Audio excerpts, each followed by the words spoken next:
Penyanyi terkenal Ziana Zain mengakui bahawa Aidilfitri kali ini bakal menjadi hari raya yang paling sukar dan sepi buatnya setelah kehilangan kedua-dua ibu bapanya dalam tempoh hanya 4 bulan. Menurut Ziana, yang dikenali dengan nama sebenar Siti Roziana Zain, pemergian bapanya, Zain Abdullah, diikuti dengan ibunya dalam jarak yang begitu dekat, meninggalkan kesan yang mendalam dalam dirinya.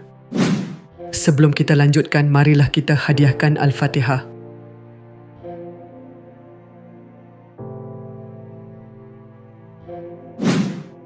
Ziana turut menyatakan bahawa fikirannya masih kosong dan sukar untuk membayangkan bagaimana suasana Aidilfitri tanpa kedua-dua orang tuanya. Tak dapat nak fikirkan, nak mohon maaf pada siapa lagi, mak ayah dah tak ada, adik-beradik je lah. Memang sudah sampai masanya kita kena kuat. Kita pun tahu masa kita akan tiba juga, tapi saya tak tahu macam mana nak sambut raya tahun depan. Hanya itu yang boleh saya cakap. Sekarang otak ni kosong, ujarnya.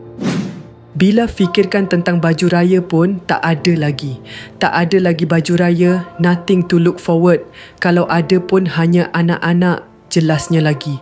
Menurut Ziana, dia sedar bahawa proses untuk pulih daripada kehilangan ini akan mengambil masa, terutama setelah melalui 2 kehilangan besar dalam tempoh yang begitu singkat. Namun, dia mengakui bahawa inilah cinta sejati antara ibu dan bapa yang hidup dan mati bersama.